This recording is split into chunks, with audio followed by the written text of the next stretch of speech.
think I just start. Bonjour à tout le monde. J'espère que vous allez bien. Que Dieu vous bénisse. Que Dieu vous bénisse au nom de Jésus-Christ. J'espère que vous allez bien. Je viens rapidement faire ce live ce matin parce que il y a eu une petite incompréhension. J'ai fait un post tout à l'heure et j'ai été incompris. Excusez-moi, je me suis pas après le bain tout à l'heure, donc can I have some oil or something?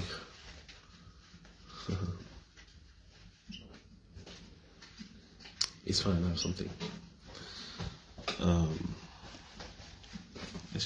I can just. It's fine enough. I have something here. Ouais. Excusez-moi, je me suis pas après le bain, donc je suis tout blanc. D'accord. J'ai fait un post tout à l'heure sur ma page. J'ai fait un post pour dire, pour encourager, pour amener les gens, pour amener les frères et les sœurs à la compassion. Je vais vous parler de la compassion. C'est pas quelque chose. La compassion, c'est pas le pardon. La compassion, c'est pas comme si je vous demandais de pardonner ou bien d'oublier une faute. C'est tout autre chose. Vous savez, quand on marche dans la sagesse, il y a des erreurs qu'on ne commet pas.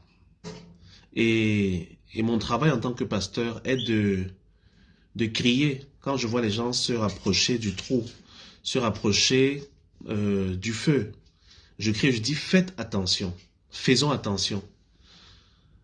Je le dis, et je l'ai dit tout à l'heure dans mon post, je n'ai pas consulté Emmanuel Keita avant de faire ce post. Elle est ma fille. Je ne vais pas venir sur Facebook, lorsqu'elle traverse des moments difficiles, faire des vidéos ou la défendre ou quoi que ce soit. C'est pas ça que je vais faire. Ce que je vais faire, c'est peut-être parler avec elle, c'est prier avec elle, c'est lui donner des conseils.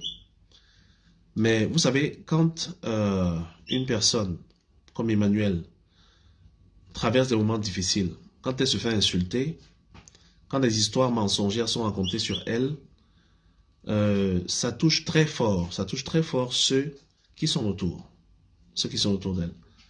Et on se parle beaucoup, on se parle quasiment presque tous les jours. Donc c'est pas sur Facebook que je vais montrer le support ou l'amour que j'ai pour Emmanuel. Cependant, quand je vois qu'il y a une personne qui subit les mêmes choses, parce que la plupart des gens se plaignent et pleurent souvent en disant « il y a trop d'acharnement, il y a trop de haine ». Moi, je suis père de famille, vous savez. En dehors d'être pasteur, je suis père de famille.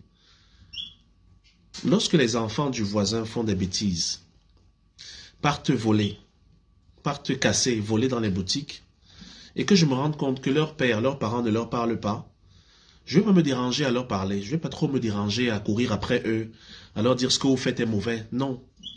Par contre, si je vois mon enfant en train de chercher à copier ce que l'enfant du voisin fait, et sachant que ce que l'enfant du voisin fait est mauvais, je vais appeler mon enfant et dire, toi, les autres peuvent faire ce qu'ils veulent là, mais toi, je ne veux pas te voir faire ce que je vois tel faire. Je ne veux pas te voir faire ça.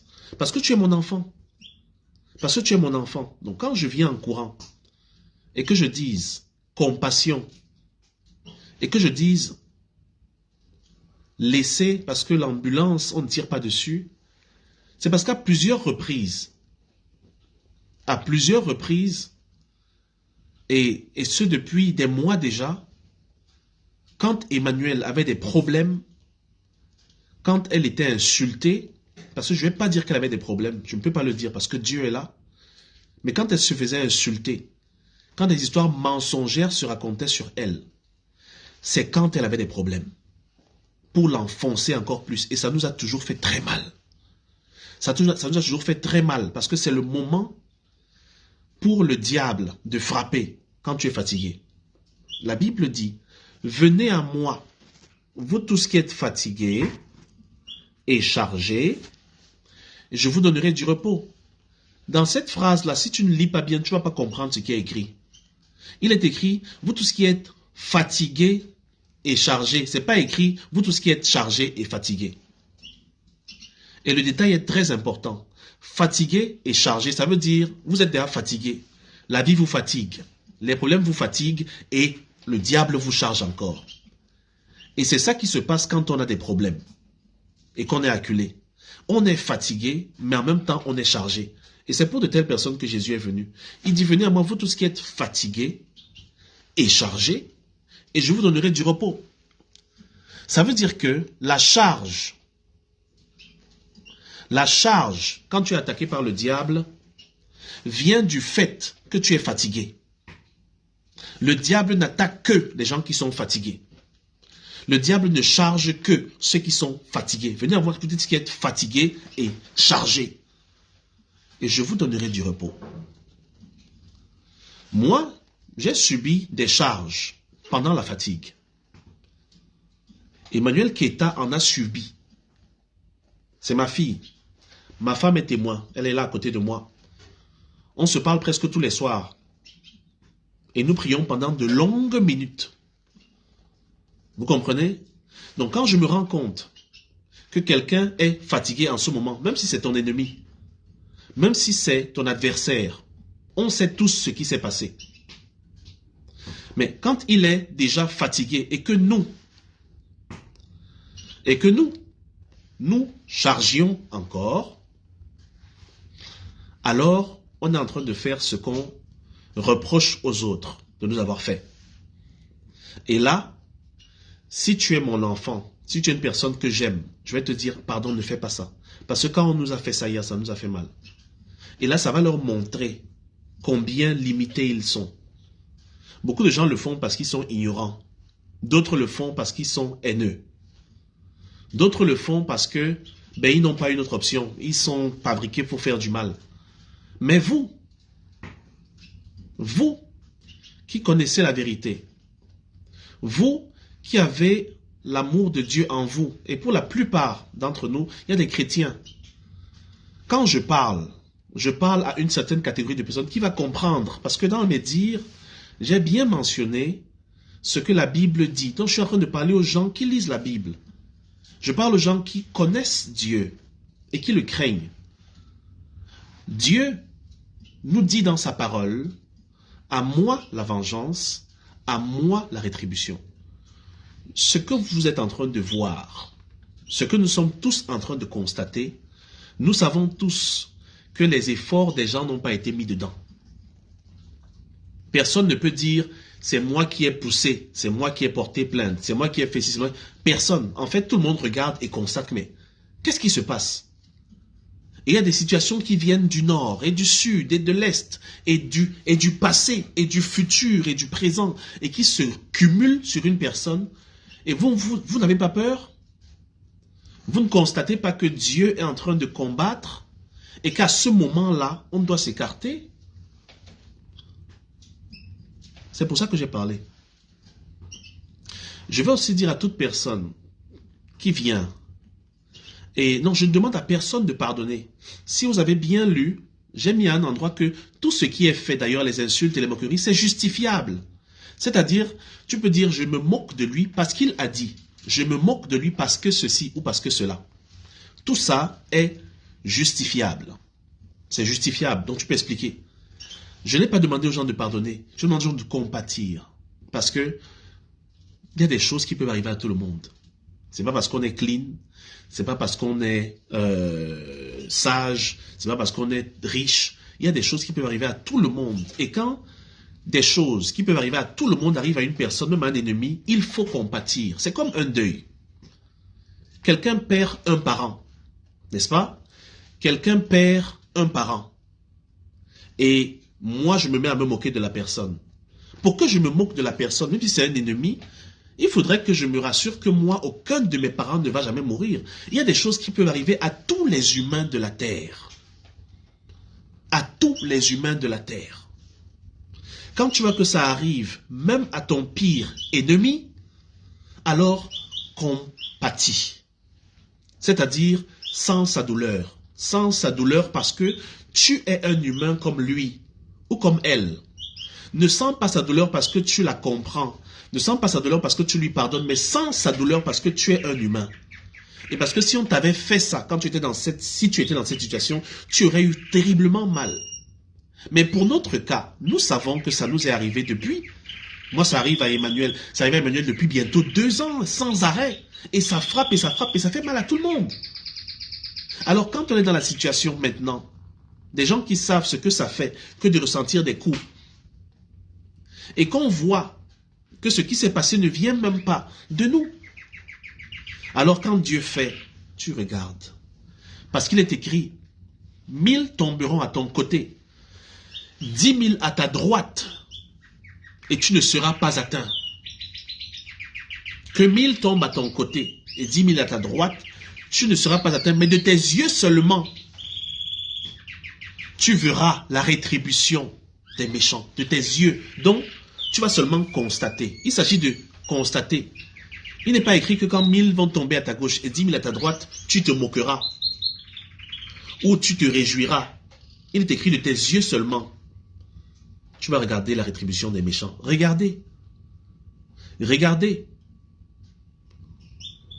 Et ma fille n'a rien dit en plus. Elle n'a rien dit. Elle les regarde aussi. Tout le monde regarde.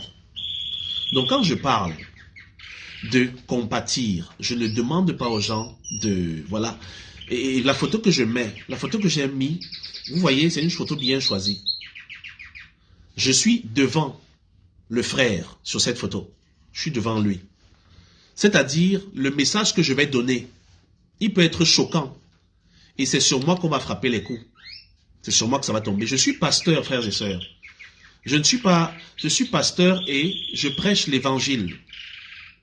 Je prêche la parole de Dieu. Je prêche l'amour de Dieu. Non. Et je ne suis pas un blagueur.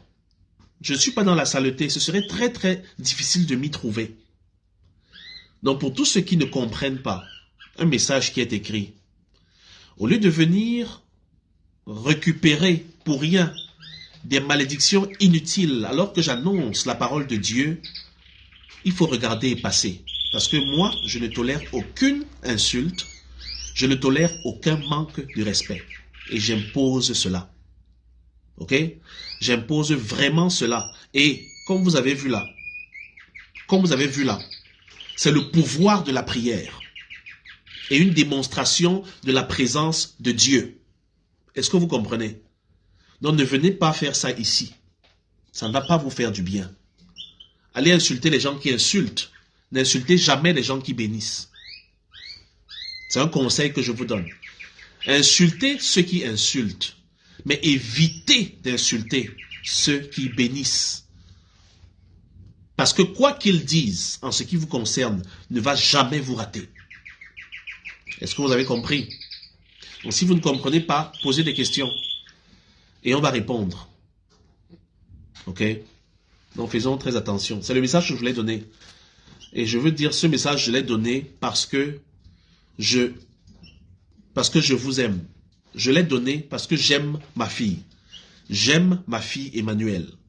Je l'ai donné parce que je reçois beaucoup de messages.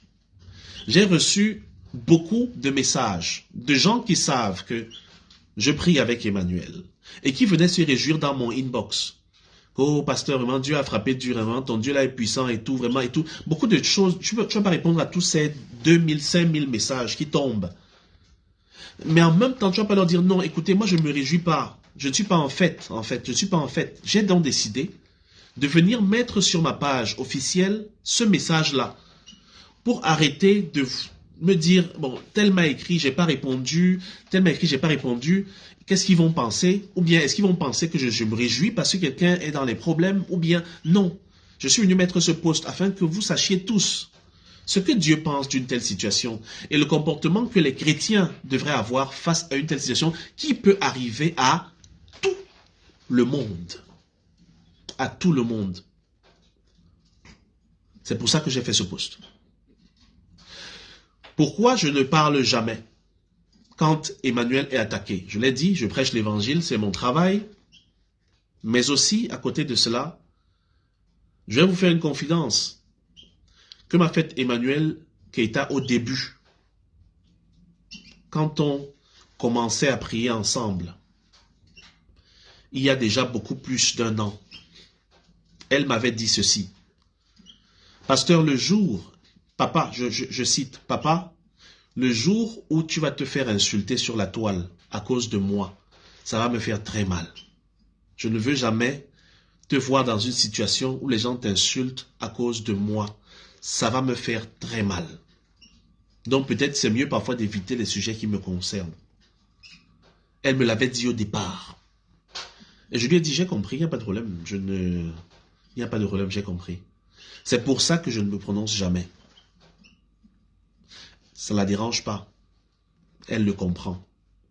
D'ailleurs, la sortie d'aujourd'hui, ce que j'ai mis, j'ai bien précisé, je n'ai pas parlé de ceci avec ma fille. Parce que si je lui avais dit, elle aurait dit, non papa, ça ne vaut pas la peine, ça vaut pas la peine, elle l'aurait dit. Mais je tenais à le dire pour les raisons que je vous ai données. Je reçois plein de messages de frères et de sœurs qui veulent se réjouir avec moi de ce qui s'est passé, voyant en cela la puissance de mes prières. Vous savez, quand Dieu se venge, et je vais vous le dire pour finir, quand Dieu prend ton cas, quand Dieu prend ton dossier en main, quand Dieu même s'occupe de tes ennemis, la première personne à prier à Dieu pour qu'il laisse, ce sera toi. Je répète, quand Dieu s'occupe de tes ennemis, la première personne à prier, disant Dieu, mon Père, laisse, ce sera toi. C'est toujours ça. Ça a toujours été le cas. De la même façon, quand Dieu vient te sauver, quand Dieu vient te délivrer d'une situation, souvent tu lui dis laisse. Quand il est parti pour ressusciter Lazare, qui était mort depuis 4 jours, qui s'est interposé entre lui et la résurrection? C'était encore la sœur de Lazare, qui a dit, il sent déjà mauvais, il faut le laisser. Mais quand Dieu achète ton problème, toi tu t'écartes. Il ne te consulte plus. Il combat pour toi. Quand Dieu combat pour toi, alors tu n'as plus à te moquer. Tu regardes seulement. Quand Dieu a frappé Myriam, qui était la sœur de Moïse, alors qu'elle faisait des commentaires autour de la femme noire que Moïse avait épousée, elle fait des commentaires, pourquoi il a épousé la femme là et tout. Elle parlait de Moïse, serviteur de Dieu. Dieu a frappé Myriam de lèpre. Moïse est allé à Dieu, il s'est mis à genoux, il dit, mon Dieu, pardon, c'est ma sœur. Je t'en supplie. Mais ça avait fait mal à Moïse d'entendre sa grande sœur faire des commentaires. Ça avait fait mal à Moïse d'entendre Myriam, qu'il avait sauvée du Nil, faire des commentaires sur la femme que lui, il aime, disant qu'il ne devrait pas l'épouser. Moïse a eu mal. Moïse a dû pleurer parce qu'il respectait sa grande sœur. Cependant, quand Dieu a frappé Myriam, Moïse a encore couru, il s'est mis à genoux, il a dit, mon Dieu, pardon, c'est ma sœur. Je t'en prie, c'est ma sœur. Donc l'attitude qu'on a, quand Dieu se charge de notre dossier et combat pour nous, souvent c'est une attitude de Seigneur, aie pitié. Comprenez mon poste. Est-ce que vous comprenez? Comprenez mon poste. Et évitez, je reprends, je ne veux plus jamais voir une insulte de quelque manière que ce soit sous les posts de ce genre. Si vous ne comprenez pas, venez me demander, sinon Dieu ne va pas vous rater. Moi, je ne tolère pas ça. Désolé, je ne tolère pas ça. C'est pour ça que je tenais à faire cette vidéo très rapidement, avant que ça n'aille dans tous les sens. Que Dieu vous bénisse au nom de Jésus-Christ. On est ensemble.